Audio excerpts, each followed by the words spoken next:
नमस्कार मित्रांनो, स्वागत आहे आपल्या नवीन एका व्हिडिओमध्ये. तर मित्रांनो, ज्यांचे आधार कार्ड काढून खूप दिवस झाले आहेत व ते आता सुद्धा आधार कार्ड तसेच वापरत आहेत, तर त्यांना ओळख व पत्त्याच्या समर्थनार्थ काही कागदपत्रे अपलोड करावी लागणार आहेत. तर हे कागदपत्रे अपलोड करणं ठराविक वेळेपर्यंत मोफत असणार आहे. तर त्याबद्दलची जी सविस्तर माहिती आहे तर आपण ती या व्हिडिओमध्ये पाहूया. तर त्यापूर्वी आपण जर आपल्या चॅनलवर पहिल्यांदा आला असाल तर आपल्या YouTube चॅनलला नक्की सबस्क्राईब करा. अशाच महत्त्वपूर्ण माहितीसाठी. चला तर व्हिडिओ सुरू करूयात. तर मित्रांनो, आपण या ठिकाणी UIDAIच्या वेबसाईटवर पाहू शकता. ओळख आणि पत्त्याच्या समर्थनार्थ कागदपत्रे अपलोड करा. तर ही कागदपत्रे अपलोड करण्यासाठी 14 मार्च 2024 पर्यंत मोफत असणार आहे.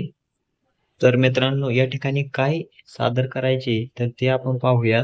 तर आपण या ठिकाणी पत्ता जे आहे, शिधापत्रिका, मतदार ओळखपत्र, सरकारने दिलेले ओळखपत्र, पत्ता असलेले प्रमाणपत्र आणि भारतीय पासपोर्ट हे ओळख आणि पत्ता या दोन्हींचा पुरावा म्हणून काम करतात.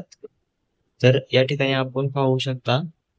तर ओळखीचा पुरावा ओळखीचा पुरावा यासाठी पॅन कार्ड, वाहन चालवण्याचा परवाना, माध्यमिक किंवा वरिष्ठ शाळेचे गुणपत्र, छायाचित्र असलेले सोडण्याचे प्रमाणपत्र, शाळा सोडल्याचे प्रमाणपत्र, सरकारने जारी केलेले ओळखपत्र याचा जो आहे तर तो ओळखीचा पुरावा म्हणून हा असणार आहे.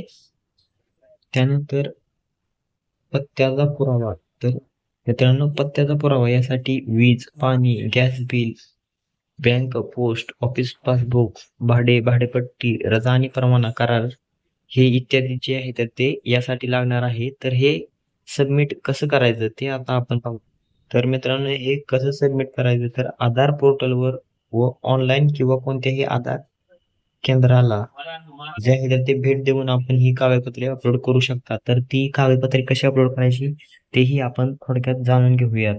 मित्रांनो, यासाठी आपण UIDAIच्या वेबसाईटवर यायचं आहे.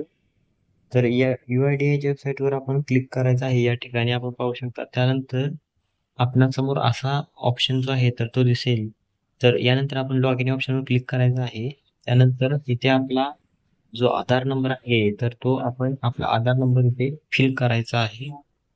तर आधार नंबर फिल करून कॅप्चा सेंड केल्यानंतर आपणास OTP जो आहे तर तो OTP सेंड केल तर तो OTP टाकून आपण लॉग इन या बटनावर क्लिक करायचं आहे. लॉग इन या बटनावर क्लिक केल्यानंतर आपल्यासमोर आपली प्रोफाईल दिसेल व या ठिकाणी आपण प्रोफाईल पाहू शकता. तर या ठिकाणी आपण डॉक्युमेंट अपडेटचा ऑप्शन पाहू शकता. तर यावर क्लिक करून जे आहे तर ती डॉक्युमेंट आपण अपलोड करायचे आहे. या ठिकाणी पाहू शकता. तर यावर क्लिक करून जे आहे तर ते आपले डॉक्युमेंट आपण अपलोड करून घ्यायचे आहे. तर या व्हिडिओमध्ये इथेच थांबूयात. धन्यवाद.